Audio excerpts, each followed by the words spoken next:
Sachim Daf Ain Bet. Dans notre Daf Ain Bet, on voit une grande sugia qu'on retrouve plusieurs fois au courant du Shak. On va la retrouver dans Souka, dans Shabbat et d'autres endroits. C'est la sugia de To'e Bidvar Mitzvah. C'est-à-dire quelqu'un qui était tellement enthousiaste de faire une mitzvah, finalement, il n'a pas fait attention à tout ce qu'il faisait et il s'est retrouvé en faisant une avera. On va essayer d'expliquer cette halakha. Et il y a beaucoup de discussions dans cette halakha et c'est une grande sugia. On va prendre le shiur de Rosh Yeshiva de l'Ekoud, Rav Aaron Kotler, qui va essayer de nous faire de l'ordre dans tout ça. Alors, on sait que quelqu'un qui a fait une erreur et il a fait une faute dans laquelle on est chayav karet, s'il l'a fait par erreur, il sera chayav d'amener un korban qui s'appelle korban khatat. Donc, c'est ce qu'on appelle le shogeg. Le cas classique, c'est quelqu'un qui a oublié qu'aujourd'hui on était Shabbat, ou il a oublié que telle et telle chose était interdite de faire pendant Shabbat. Dans ce cas-là, il ramènera en le faisant un korban au Beth Amikdash. Maintenant, s'il est honnête, c'est-à-dire s'il y a une contrainte qui l'a causé à faire cette avéra-là, dans ce cas-là, il sera pas tour du korban parce qu'il n'est pas fautif. Donc, c'est vrai que le shogeg, il a oublié, il n'est pas complètement fautif, mais il y a quand même une certaine responsabilité qu'il aurait dû prendre et qu'il n'a pas prise. Et donc, dans ce cas-là, il ramène un korban. Mais s'il n'est pas fautif du tout, donc il est honnête, dans le cas de honnête, qui veut dire contrainte, alors il ne ramènera même pas un korban et on considère même pas qu'il a fait une avéra, en fait. Et donc, en général, quand on dit honnête, on a l'habitude de s'imaginer un goy qui vient avec un pistolet devant les juifs et lui dit si tu fais pas ceci ou cela, je te tue. Alors, c'est vrai, ça c'est le cas classique de honnête, mais on va voir aussi qu'il peut y avoir dans certains cas où quelqu'un qui a pris toutes les responsabilités, toutes ses précautions, et quand même il a fait une avéra. Donc dans ce cas-là, puisqu'il n'est pas du tout fautif, alors on l'appelle aussi honnête, qui le rendra pas tour du korban. À part ça, ici arrive la sugia de To'e Bidvar Mitzvah, c'est la sugia qu'on voit dans notre daf, c'est-à-dire quelqu'un qui était en train de faire une mitzvah, qui a fait une avéra, et lui aussi, on le rend pas tour du korban, à cause du fait qu'au fait, il était en train de faire une mitzvah. Donc là, en fait, il faut comprendre, c'est quoi cette halakha-là? Pourtant, si il était responsable, alors normalement il est chayav. Il est obligé d'amener un korban. Et s'il n'a pas de responsabilité à prendre, alors de toute façon, il est anous et il n'est pas tour d'amener le korban. Donc, où vient s'intercaler cette halakha-là de To'e Bidvar Mitzvah? Alors, on va se baser complètement sur le Rambam. On va étudier pratiquement tout le deuxième pérec du Rambam dans Ilchot Gagot. On va voir plusieurs cas qui vont nous donner des exemples de cette halakha ou de la deuxième halakha. Et avec ça, on va essayer de comprendre tout ça. Alors, il y a des cas, on va voir maintenant les cas où il y a une contrainte qui le rend pas tour du korban.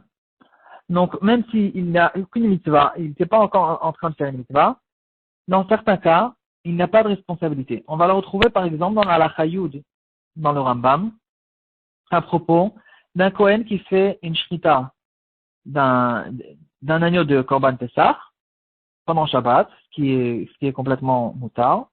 Et finalement, il s'est avéré que le propriétaire de cet agneau, il est déjà mort ou il est devenu tamé entre-temps. Alors dans ce cas-là, en fait, il s'est avéré qu'il n'y a aucune mitzvah. Le Korban Pessah, il n'est pas soul. Et quand même, on ne rend pas tour. Ce Kohen-là qui a fait la shrita, on ne le rend pas tour, malgré qu'il a fait une shrita pendant Shabbat. Pourquoi? Parce que là aussi, on va l'appeler honnête. Cette personne-là, il est honnête, il fait en fait des corbanotes les uns après les autres, et puis il est complètement contraint, il ne peut pas commencer à vérifier qu'est-ce qui se passe maintenant avec le propriétaire qui se trouve autre part, etc. Donc, d'après le Mishneh, en tout cas, d'après son explication, la raison pour laquelle ce Kohen-là, ou cette personne-là qui a fait l'abattage pendant Shabbat du Korban Pessah, il est pas tout, c'est à cause du honnête. Et évidemment, Kalvachomer, si il a fait la shrita du korban et il a retrouvé dans les membres intérieurs que ce korban-là était taref, alors là, évidemment que ça s'appelle aussi une contrainte et il sera pas tour du korban. Et donc, même s'il n'y a pas une mitzvah qui a été faite, le korban, il ne devra pas amener un korban khatat à propos de la melacha qu'il a fait maintenant pendant Shabbat.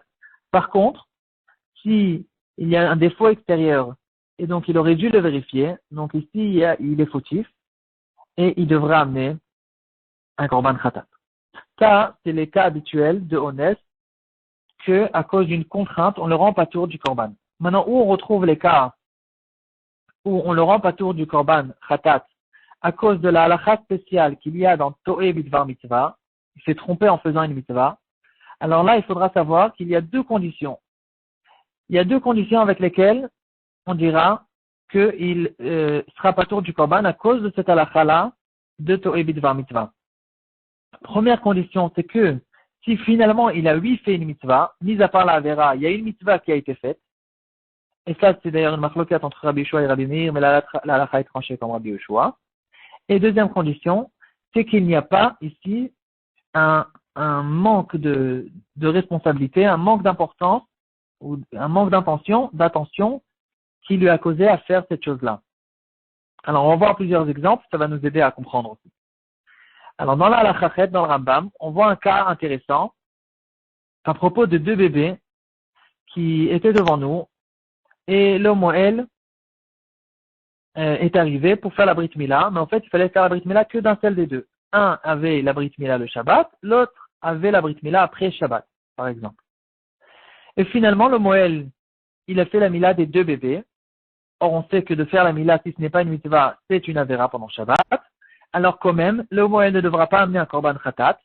Pourquoi? Parce qu'il y a ici toutes les conditions. Premièrement, c'est pas qu'il a une pshia ici. Il n'y a pas de pshia. On ne peut pas le rendre fautif parce que il était concentré dans une mitzvah. Et deuxièmement, il y a effectivement une mitzvah qui a été faite. Finalement, il a fait la brit mila aussi du bon bébé. Donc dans ce cas-là, on retrouvera la halakha de To'e Bidvar Mitzvah. Autre exemple, ça se trouve dans la halakha Yud, c'est quelqu'un qui sort un loulav pendant Sukkot, pendant Yom Tov de Sukkot, et finalement, en plein chemin, en plein domaine public, il se rappelle qu'aujourd'hui on est Shabbat. Or, il a sorti un loulav maintenant pendant Shabbat. Alors, lui aussi, il ne ramènera pas de korban khatat, aussi à cause de cette halakha-là, parce qu'il était premièrement concentré dans une mitzvah. La mitzvah, il l'a fait. Donc, il y a une mitzvah qui a été faite, et on ne peut pas le rendre complètement responsable. Il n'est pas fautif.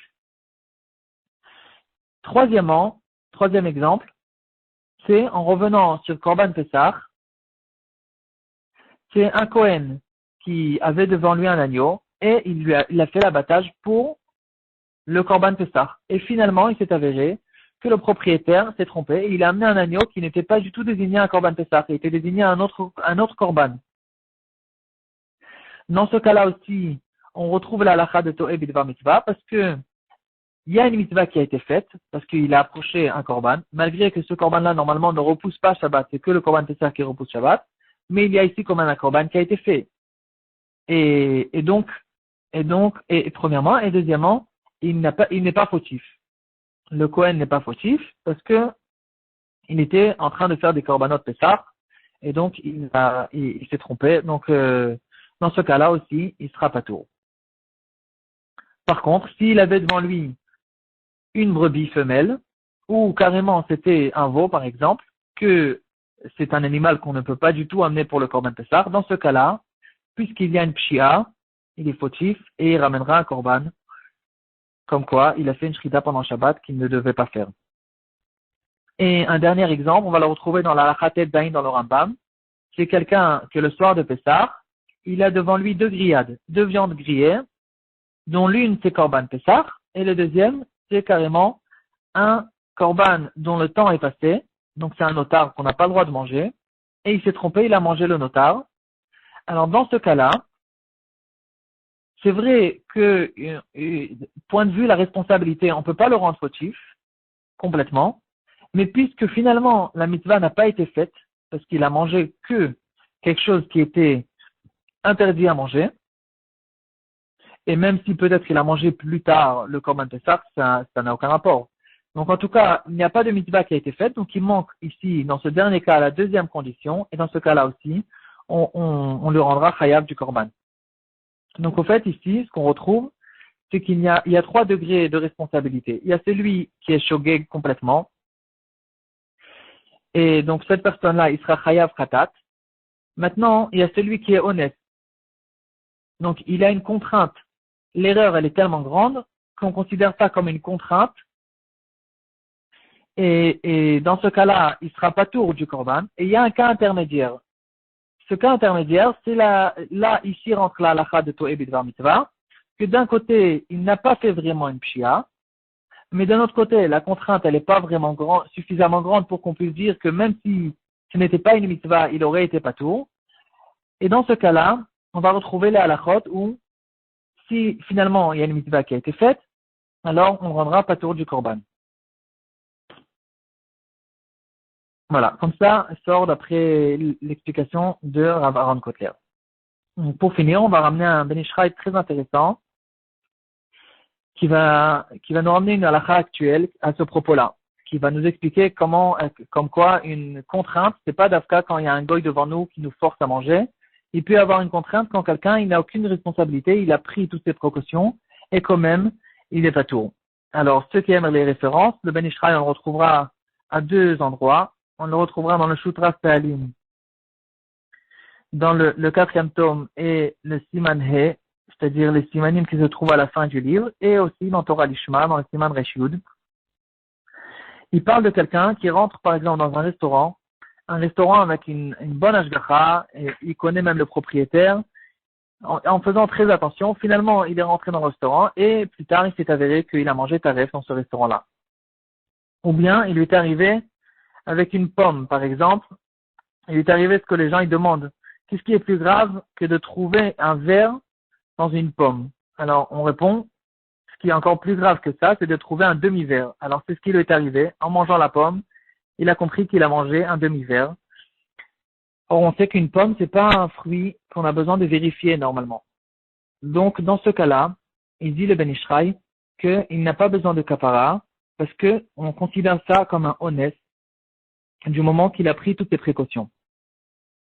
Et en plus de ça, il dit le Ben Ish Chai, on sait qu'en général, quelqu'un qui mange des choses interdites, alors il y a une touma qui devient sur lui, et sa tête, elle se ferme aux compréhensions de la Torah, etc. Alors même ça, il n'aura pas, parce que la touma vient à cause de la Avera.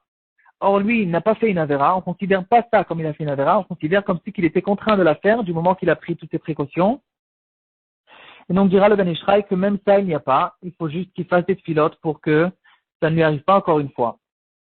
Aussi, ils disent les achronim, les poskim, dans un cas qui ressemble de quelqu'un qui a acheté des tefilines d'un bon sofer, qui tout le monde connaissait en tant qu'un sofer Yireh Shamayim, qui a la crainte du ciel, et qui fait des tefilines très bonnes. Et finalement, au bout de quelques années qu'il les a mises, il les a vérifiées, et il a trouvé que les tefilines étaient complètement psoulotes, il manquait une paracha entière, par exemple. Dans ce cas-là aussi, du moment qu'il a pris toutes ses précautions, il n'est pas du tout fautif, et il est considéré comme un es, et donc il n'y a même pas une tchouva à faire. C'est une avéra qui a été faite